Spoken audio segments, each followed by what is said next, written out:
I finished reading Giovanni's Room by James Baldwin.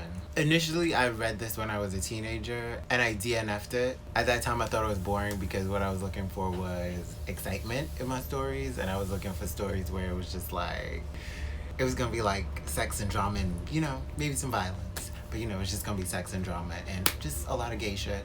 And that's not what happened. It was kind of just like, it was just like a little too quiet and safe and chaste in its presentation.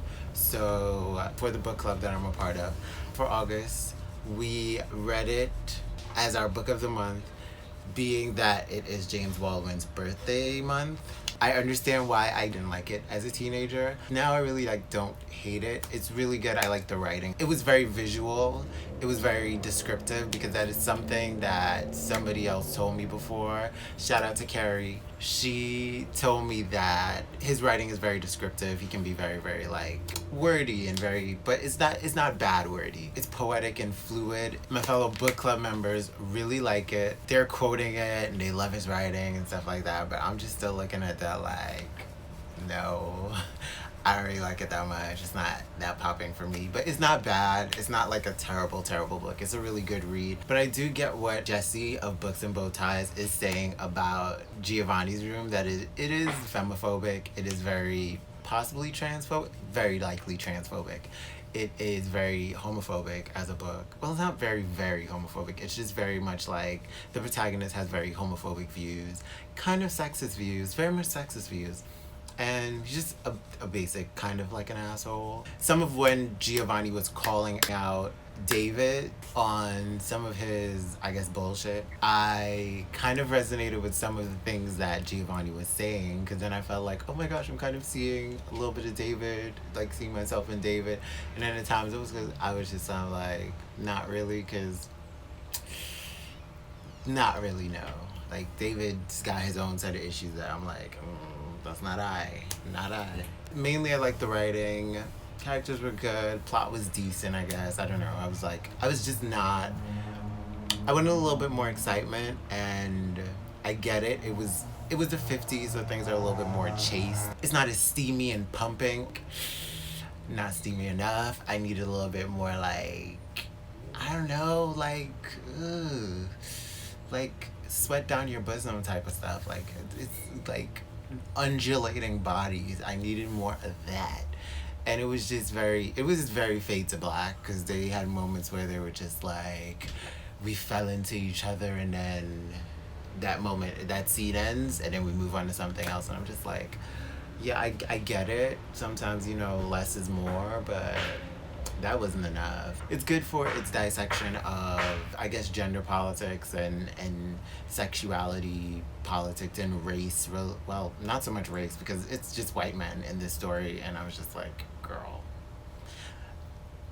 When I found out that they were both white, that basically most everybody in the story is white, that's just how I read it. Basically, I just went into the story reading it as it's just two white men. And I think maybe that took some of it away from me, my interest and enjoyment in the story, because it was just they're both white.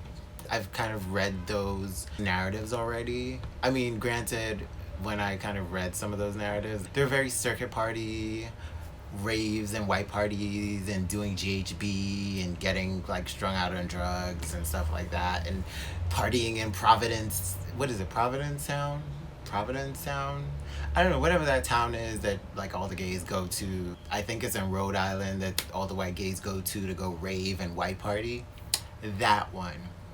It was a good read for it. Seeing what Paris in the 1950s was like, although it's weird, I kept picturing everybody French Revolution France, probably because the guillotine is involved in this story, which I didn't realize that there was gonna be an execution involved in this story, and I was just kind of alright, girl, that spices it up a little bit. I understand what Jesse was talking about with the story coming across very transphobic and homophobic and sexist, especially from the protagonist, David. I also understand that in the 50s, why the protagonist was as transphobic and as homophobic and sexist as he was, because it was the 1950s and that's kind of what the time was. But coming from the perspective of someone who is a gay man, I will say that I understand why why the protagonist David was being that transphobic, homophobic, and sexist, because he hasn't accepted his own sexuality and dealt with it.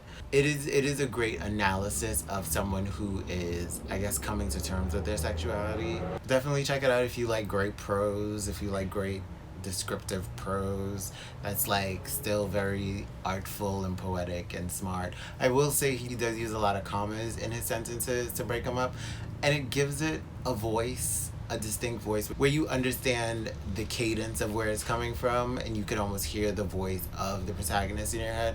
But at the same time, it was just like, I feel like you could have put in a few full stops in certain places and kind of made this a little different. Like, shout out to James Baldwin on his birthday. I look forward to reading other James Baldwin works and seeing how I feel about them going forward. I'm looking forward to if Beale Street could talk so that I can also watch the movie. Next book I'm reading, Battle Royale by Kushan Takami. So far it's been pretty good. You should check it out. I'm out this bitch like Fleek.